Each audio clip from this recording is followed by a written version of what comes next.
Good morning, everyone. Good evening, good afternoon, wherever you are, and welcome to this week's Weekly Energy Boost. My name is Elisheva, and I'm here with Eitan, and we are talking about moving on. And this is a painful topic for those of us that enjoy familiarity, sameness, predictability. But as we'll find out, not only in today's episode, but if we're open to the lessons life is trying to give us, the purpose is change. It's the only constant.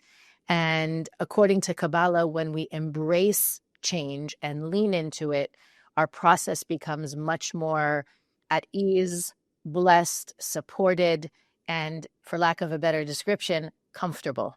So that's what we're digging into today, as it's also the last week of the month of Cancer and the midst of the 3 weeks of what the Kabbalists call narrowness. So we're going to understand a little bit more about how to take advantage of this week and any time in our lives when it's difficult for us to go with the flow and embrace the process. Weekly Energy Boost is a 7-day spiritual weather forecast where we share with our listeners the most practical and powerful tools to navigate the coming 7 days. We do that by delving into the wisdom and tools of Kabbalah, and inevitably every episode provides wisdom and tools that you can use any week, any year, any time. And because specifically we're being called to pay attention to our own processes in life this week, it's a perfect time to understand and embrace the unique facets of our process and to pay more attention to the clues that the universe gives us along the way as to how to speed up the process, receive what the universe wants to give us from the process, and move forward. So, Eitan, how should we begin this conversation? I think step number one is to know that the reason why we stuck in certain difficulties, what we call a process, a situation, similar feelings, similar relationship, similar boredom, similar lack of inspiration in certain areas in our life, is because the change that is required from us by the universe, by our soul contract, is not happening. We are stuck in the same loop because we're not shifting consciousness, awareness, behavior, intention, ego. And change is inevitable. So eventually it's going to happen. If I will not be proactive enough to pause and to ask even the question, that's what we are creating awareness. What can I shift in me that I can speed up the process that will allow me to go to the next level? Speeds up the process of these difficulties in relationship. Because when we're not asking this question and we're not willing to face our responsibility, what can I do differently about this, about that, then through pain, through chaos, we will be forced to change and to grow. It's connected very much to the story of the Israelites walking in the wilderness. We know leaving Egypt is a code to living our own limitation.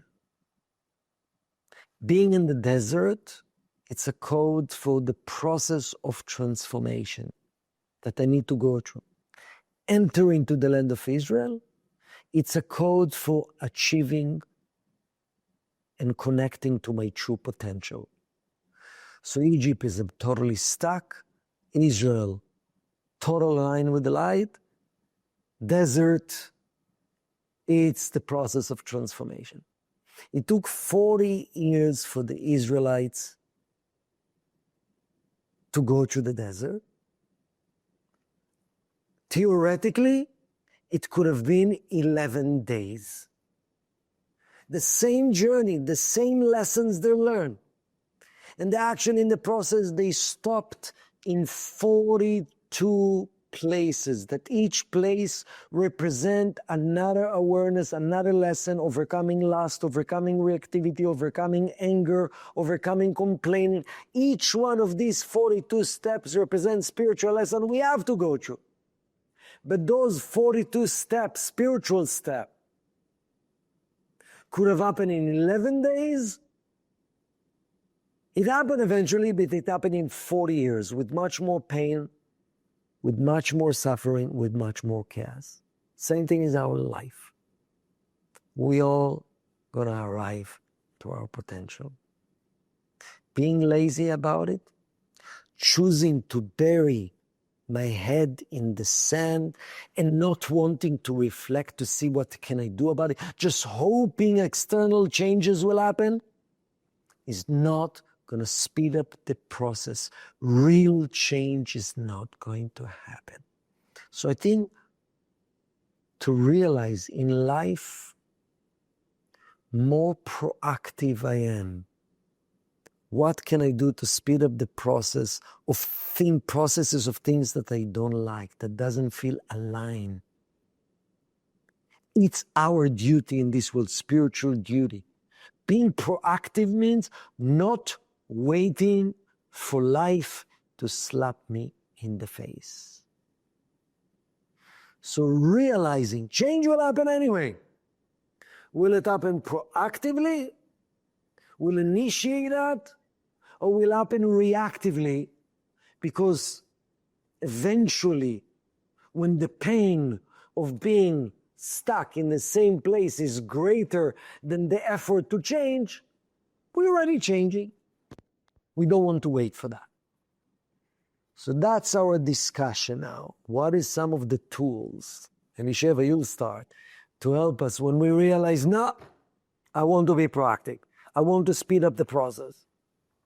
Well, I think there's a lot of things subconsciously that prevent us from moving forward. I think when you shared the parallel between our own experience and what takes place in the Torah, what's interesting for me is that throughout the journey, even though the Israelites were slaves in Egypt, they keep on having this nostalgia. Oh, remember the food we used to eat. Oh, remember how good it was in Egypt. They were literally slaves. And sometimes, like they did, we stay stuck in those places because the pain we're familiar with feels better, feels safer than the unknown. So I think that part of what's required when we recognize we're stuck, we're holding on, we need to let go, we need to move forward, or sometimes we're tired, we're fed up. I know I shared this before, but my go-to real life story about this is the student of mine that kept saying over and over and over again, I need to leave my job, I need to leave my job, I need to leave my job. Eventually he got fired because he told the universe he wanted to be somewhere else, but he didn't take the proactive steps to make it happen. So for me, I think that there is a deep need for strengthening our trust and our certainty in the light of the Creator that the journey is safe, that the Creator has my back. You know, your best friends, you know you can count on them to be there for you no matter what. Trusting the Creator is the same. We need to know that the light of the Creator is there for us no matter what.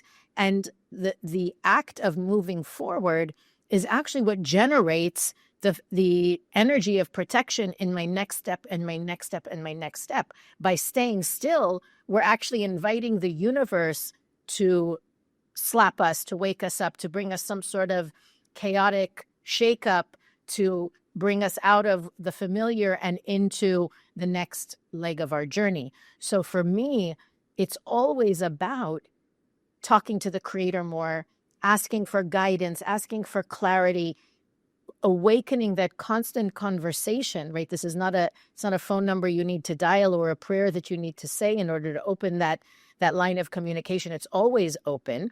And the people that make, I think, the greatest impact have an intrinsic trust in that higher power that they're being guided along the way. So even if only the first step is clear, that's usually the hardest step, and just taking that step with meaning going all the way with it, not putting your toe in the water and jumping back when the water is shockingly cold, but knowing that making that first effort, going all the way with it, not because I know at the end of the way there's $1 million, but because going all the way, putting in that maximum effort and giving my 100% is part of the recipe that creates my next level. You don't get to your next level. You can't jump 20 feet by hopping on one foot. It takes all of the force, all of the momentum, all of the strength to get there. But once you get there, then you can see things from a whole different perspective, and you can plan the next step and the next step and the next step. I think one of the things that holds people back from moving forward is that they don't know how they're going to get all the way there. They can't see the future or the right steps, or like the journey is so uncertain and unclear that they stay where they are until they'll have all the information or the strategy or the money or whatever it is. According to Kabbalah, that effort combined with the certainty and the strengthening of the trust in the Creator is what paves the way, so that when you need to pick up your foot for the next step, you're clear, you have the guidance, you have the support, and you have the certainty that you're going to get there no matter what, because you're putting in the effort of no matter what. That's great, but to remind you, Elisheva, we were in a weekend with fellow friends, Kabbalah teacher with Michael Berg and Monica Berg in past weekend. And while I agree, everything starts with honesty and conversation with the Creator, but the same thing we experienced when we were a group of friends. When you are able to share with a group of friends, or one friend in your life, which I think is essential to, I'm stuck in this area of my life. I'm not proud of my behavior. I'm not happy in this relationship. I'm not happy in this job. Please help me to figure out what spiritual need to change about it. Because we know Kabbalistic, any area in my physical or emotional life that I'm stuck, it's indication that I'm stuck as far as my tikkun. I'm not soulful enough. I'm not giving enough. Sometimes it's hidden, giving enough for myself. Depend. But when I'm really ready to really make change, it's not enough just me and the Creator. We live with other people. By opening up in front of at least one person for the sake of being accountable. And it's uncomfortable. And we don't have to wait until the issues are exposed that anyway, I cannot hide it anymore. The ability to be vulnerable in front of someone or few people that I trust their intention. At least one. That's where I'm stuck. Let's open a conversation. Where do you think I need to change? Because what's interesting in life, each one of us sees our tikkun, what we need to change, but half blind. And other people around us see so much more clearly. That's the reason we're meant to support each other. So by opening, and then by committing and willing to make bold action in the right direction. Because spiritual change, yes, it is about intention, it's about desire, but it has to be with practical actions. Repetitive actions. Because repetitive actions, repetitive thoughts, and shift repetitive feelings. Of course, I don't want just the action change and I'm feeling the same and thinking the same, but it goes together. So I think one of the tools to speed up the process, to really shift pattern and boost myself to the next level is exposure when you have true trust and love with someone. So essential. And even though it's uncomfortable, but you assert yourself, you put yourself in the environment, there's no way out. I have to go up. Because we just talk to the Creator, yes, I'll try, God, please help me. And very often we're stuck and we're letting ourselves stay stuck. I think you're right. I think I not take for granted, but just assume that the friends to give support are there for everybody. And it's definitely not so, especially when we talk about this feeling of being stuck. For whatever reason, we naturally correlate being stuck with failure. And when you feel like you failed, you tend to isolate. You want to hide the feeling or the appearance of being weak or not succeeding. And it often does cause us to withdraw from exactly the thing that can help us move forward: the support, the accountability, the openness, like you said, that now I have people in my life that can say, did you do this today? Are you working on that? Can I help you with this? Do you need any more resources about that? And I kind of take for granted that it's something that exists in everyone's life. I also think, though, that in the reverse way, sometimes people are waiting for something outside of them to move forward, whether it's an apology, validation, somebody needs to see my pain in order for me to let it go. Like there are a lot of us, I think, that say, I'll move forward when. I'll get over this when. I'll let go of it when. And in Kabbalah, we teach that goes against the very purpose for our existence. We came to be the creator. We came to be the cause, the initiator, the catalyst, the influencer. And at the same time, even though that's our purpose, many of us depend on external situations or other people to give us permission to move forward. And I think especially in the month of Cancer, we all become a little Cancerian. We all need that sense of security, validation, safety, approval even, that, yes, you may move forward. We support you in moving forward. You're allowed to move over. You can leave the past behind.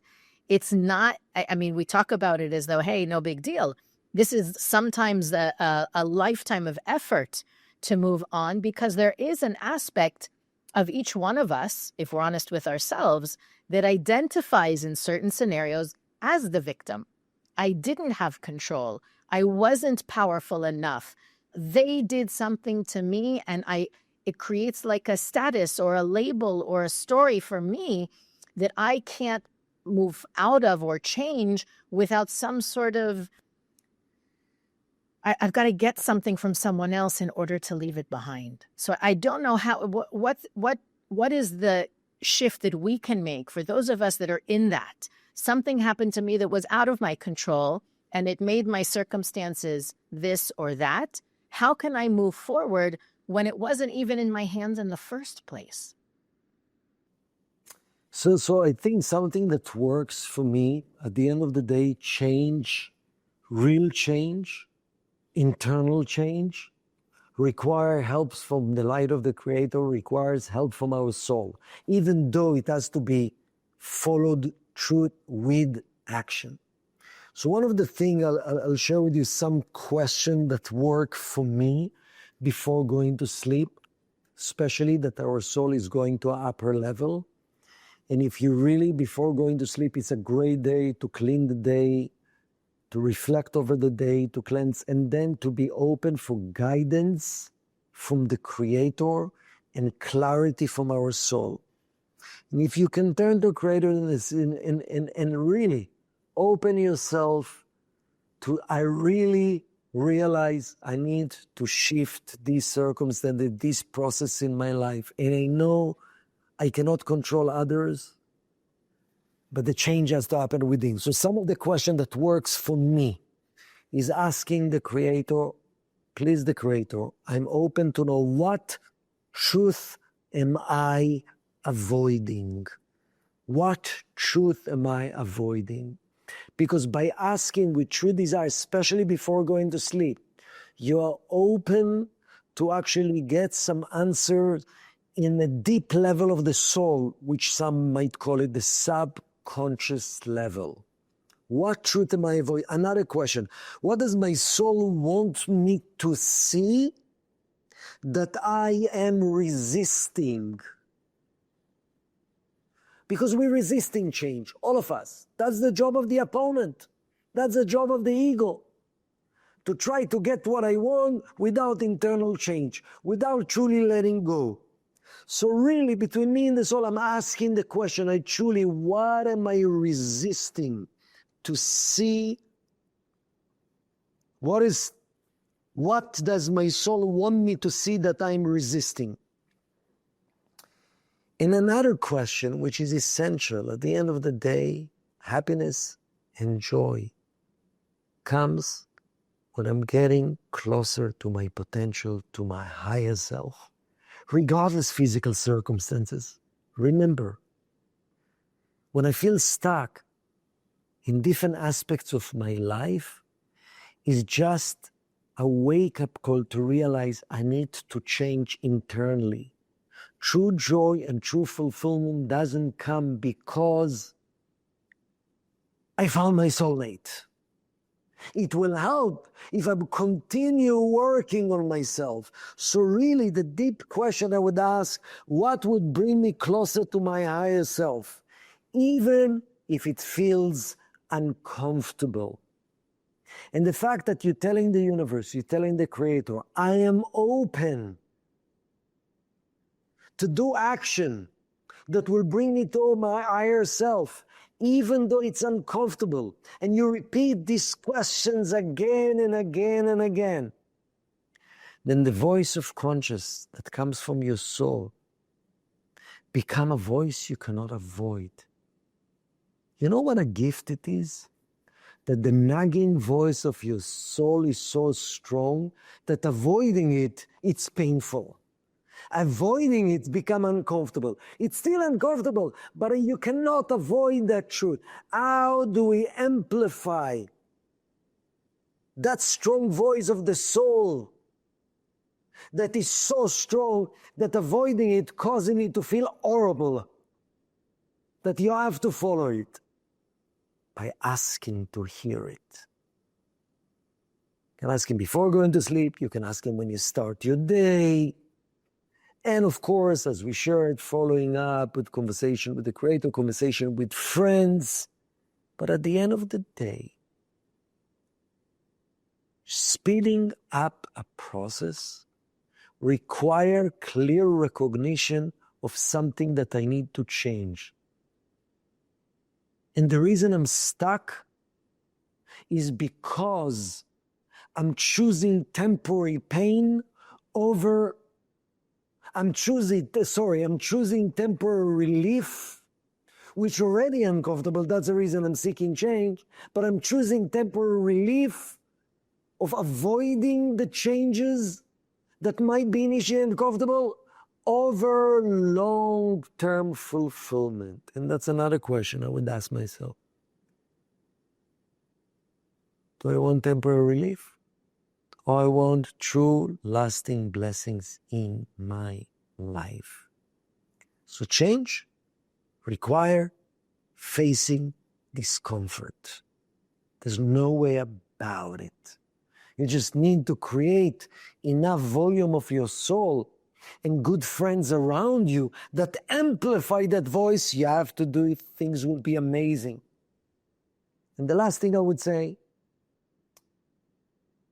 is to change from one to another, even though we know, yes, I have to change, but we have to believe in ourselves. There's many tools to believe in ourselves. The fact that you're investing in yourself, listening to things that nurturing your soul. But do actions every day that demonstrate belief in other people, give you personally the strength to believe in yourself. We all are in the same boat. When I'm really helping someone, I'm really opening the channel to help myself and for the light to help me. I'm smiling because I'm listening to you talk and I'm thinking, do I know a story that I can share or an example of someone who really embodied this. And I realized that this Wednesday is the death anniversary of Joseph the Righteous, Yosef HaTzadik, that we really look to him as an example of someone who went through challenges, but somehow with every challenge emerged stronger, more elevated, more connected, more blessed. And he was still a human being. We're not talking about an angel that flew above it all. He had real desires, real challenges, real struggles, real ego, and at the same time was able to elevate.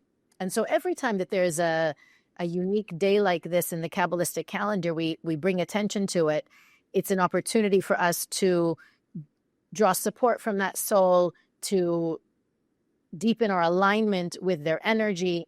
And I realize that we do have an opportunity for our listeners to make that connection. Two of our friends are offering a seminar Tuesday night and Wednesday in different time zones for all over the world. I'm going to put a link in the show notes and on weeklyenergyboost.com for if you're interested. The name of the session is Become an Abundance Magnet. And the whole idea of being abundant is really to be able to receive everything for the sake of sharing, to be a channel for goodness. And in order to do that, we have to be willing to go with the flow, to live in the flow. And that's what Joseph represents for us as a chariot, as a channel for unique energy. He is all about flow. So if this sparks something for you, you can click the link in the show notes in the description of the episode or on our website. But really I always smile when I realize this, because it's not a coincidence that the weekly energy it's also the week in which Joseph's soul chose to elevate from this physical reality. We have extra support to move into a state of flow, which is our natural state, if we would just allow it, which is what we've been talking about here. But really to take advantage of this window, while on one hand, you can do everything that we spoke about any week of the year, and also Joseph is accessible for us to connect to any time of the year, that is amplified this week. So I invite everybody to take advantage of the unique combinations of those opportunities coming together to really go to the next level in what we're talking about, in being able to move forward, not only move forward, but with momentum, right? Not hesitatingly, tentatively, but as a force for growth and transformation and healing. Anything else you want to leave our listeners with before we sign off, Eitan? So, just the last thing, we're in the midst still of this 3 weeks period that considered to be difficult period or dark period, as the Kabbalists call it, times of judgment. But Kabbalistically, every day it's a diamond.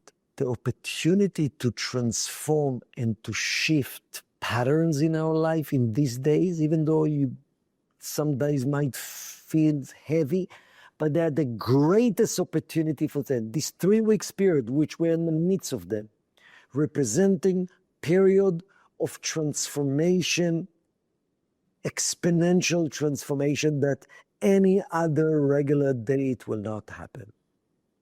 So let's take advantage. Absolutely. As I mentioned, you can find those links on weeklyenergyboost.com as well as in the show notes.